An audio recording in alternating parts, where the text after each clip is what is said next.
What's up, everybody, and welcome to another episode of the Meal Bar Monday Show.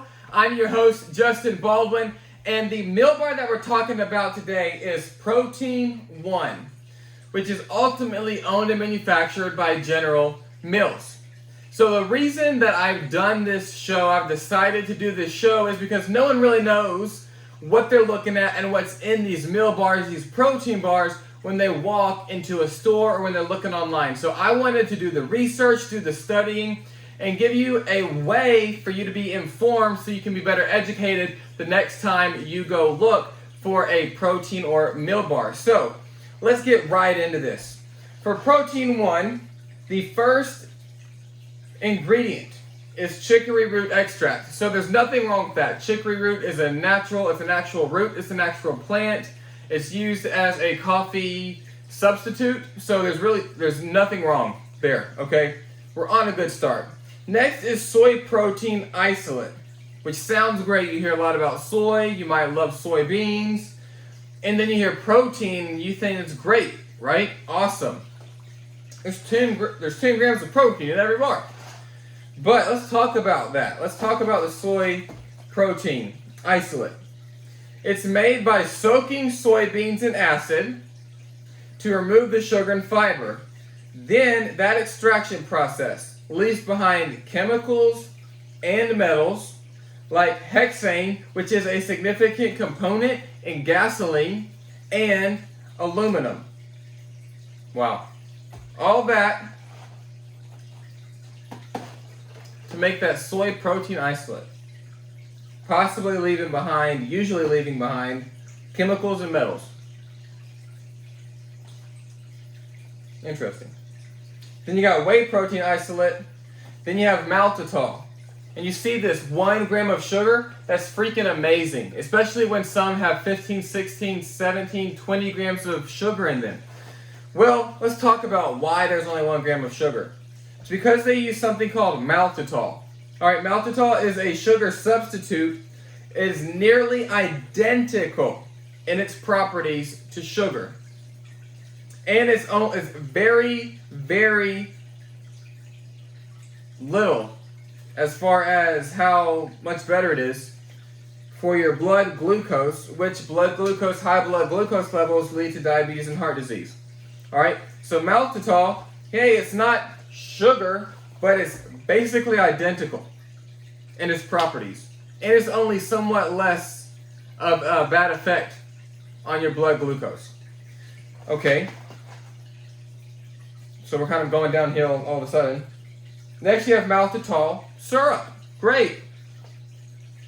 Milk protein isolate, no problem there. Vegetable glycerin. You might say, I hear that all the time. And you would be right. Let's talk about what vegetable glycerin is. It's made by heating triglyceride-rich vegetable fats under pressure or together with strong alkali such as lye. What is alkali? Alkali is a basic ionic salt made from alkali metal or alkali earth metal. What is lye? Lye is a metal hydroxide traditionally obtained by leaching wood ashes.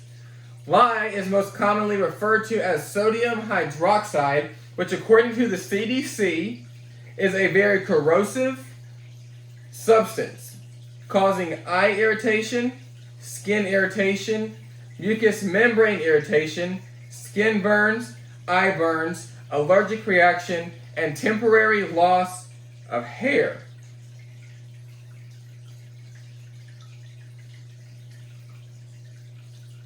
Alright, let's move on. Palm kernel, palm oil, no big deal there. Partially hydrolyzed milk protein isolate, again, no problem there. Hydrolyzed is not genetically modified. You probably don't know what it is. That just means it's more broken down milk protein isolate. Alright. Calcium caseinate, no problem there. Water, oh cool. Soy lecithin. Here's soy again. Let's talk about what that is. Soy lecithin is made using a chemical solvent. They take the soybean oil from raw soybeans using that process. Then they mix the oil with water until the lecithin is separated. Then they dry that down. Sometimes they undergo another extra processing step of being bleached with hydrogen peroxide. Yay us, huh? Then you have strawberry powder, non-fat milk solids, salt, natural flavors, and artificial flavors. Had to see that coming. Lactic acid, which is a preservative. It's made by fermenting glucose, sucrose, or lactose. You got malic acid, which is a naturally occurring acid in fruits. It's used to increase flavor. Then you have citric acid, which naturally occurs in fruits again, used as a preservative. Then you have stevia extract and Red 40. Now, Red 40 is made from petroleum, in case you didn't know that, and it's proven to have negative health effects on adults and children.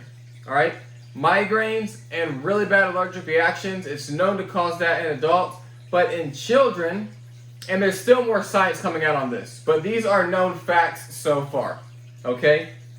Known to cause ADD, known to cause mental health dysfunction in children, and the EPA and the FDA have both placed limits of consumption on it.